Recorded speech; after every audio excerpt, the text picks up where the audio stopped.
For today's video, pupunta naman kami ng aking asawa sa charity sa Commonwealth, Quezon City.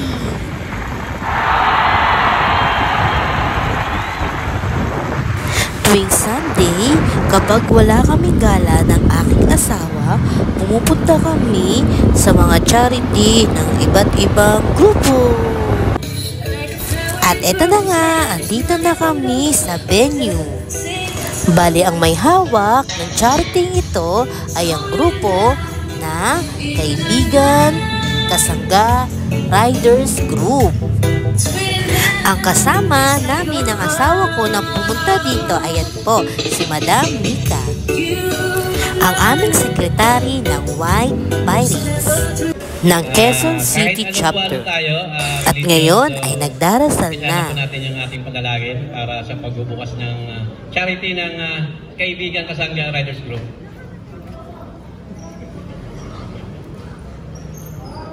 So ayan, Lord, thank you po sa umagang ito at nandito po tayo lahat ngayon nagsasama-sama para sa isang hangarin ng bawat riders, no? So, gabayan niyo po kami kung paano kami nakaalis ng aming bahay, bawat isa. So, ganun din po sana ang gawin niyo sa pagbalik namin sa bahay at sa mga ibang pupuntahan pa namin. Maraming salamat po, Lord, sa umagang ito at nagkasama-sama po kami. In Jesus' name. Thank you. At sinundan ng pambansang awit ng Pilipinas.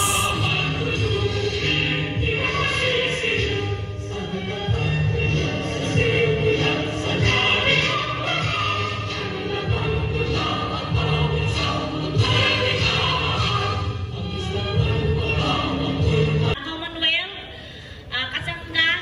Kaibigan Kasangga Riders Group. Nagpapasalamat kami sa lahat ng KKRG na nararito na sumuporta para sa ating kasamahang riders. At eto, nag-attendance na nga kami at naglista para sa raffle nila. Panoodin naman natin ang nagpakita ng kanyang talento sa pag-rap.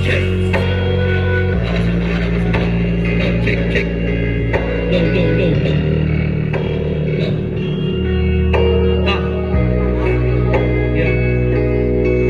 Ingatan ng katulad ng pag-aalaga ko dyan, pare. Huwag mong paluluhain ang katulad niyang babae. Nagparaya na ako dahil yun ang gusto niya, ang makasama ka. At alam ko dun siya masaya. Sana ay magtagal kayo at di siya nagkamali na pinili kanya para iwan ako sa huli.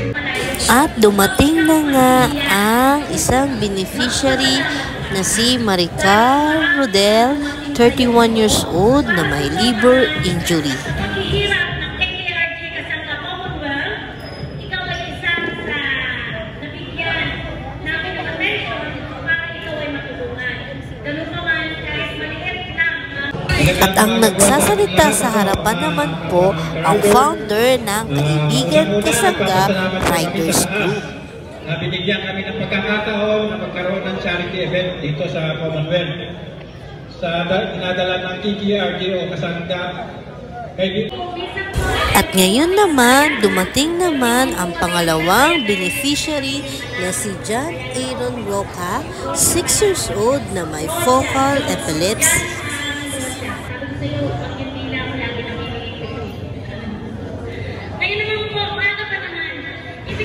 At eto, nire-ready na nga namin ang aming donation para sa mga beneficiary. At eto, nilagay na nga namin ang donation namin sa sobre.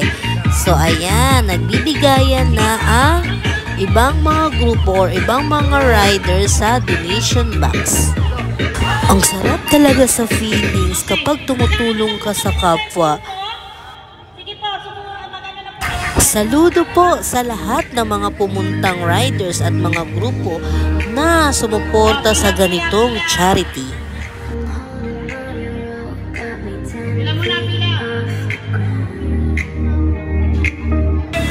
At eto na nga, si Madam Mika po ang magbibigay ng donation ng aming grupo. At papunta na nga po si Madam Mika sa donation box.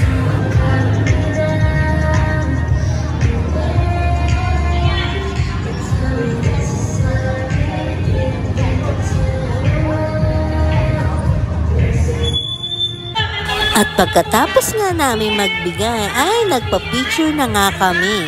Kasama ang mga beneficiaries at syempre ang mga officers ng Kaibigan Kasangga Riders Group. Sa uulitin po, magkita-kita po tayo ulit sa next charity. At pagkatapos namin mag-charity ay kumain muna kami kila Madam Mika. Madam Mika, salamat po sa pakain! Pagkatapos namin kumain kila Madam Mika ay nagpalinis kami ng kuko ng aking asawa. So, ilang buwan na hindi nalilinis ang aking kuko dahil gel type po ito. At ngayon ay gel type pa rin ang gagawin sa aking kuko. Sa kanya ako lagi nagpapagawa kay Carol kasi magaling siya gumawa ng gel type. Kapag siya kasi gumagawa, long lasting at napakaganda. Hindi katulad sa iba, ang bilis matanggal. Ayan ang gawa niya. Ang ganda, di ba? At pagkatapos ko magpalinis ng kuko ay nagpalinis din ako ng ngipin. Wala talaga akong balak magpalinis ng ngipin. Biglaan lang talaga. At eto, sinusuot ko na nga. Ang tanga ko dyan. Baliktad pala yung damit ko. Halatang first time lang ako. A year ago na kasi ako nagpa-cleaning. Tapos, ngayon lang uli ako magpapabunot ng ngipin. Ang pinakalas ko na nagpabunot ako ng ngipin, bata pa ako, grade level pa lang yun. Hindi ko alam kung anong grade nun. Bali, ang ginawa sa akin dyan, nagpalinis ako ng ngipin, nagpapasta, at nagpabunot na rin. Sinabay-sabay ko na para isahan. Natatawa talaga ako sa sarili ko. Mali pala yung suot ko ng damit dyan. Nakalimutan ko. Amidado naman, may pagkatanga tayo minsan. At ayan na, ready na ako magpabunot at magpalinis at magpapasta. At pagkatapos ay umuwi na nga kami sa Taguig City. Thank you for watching!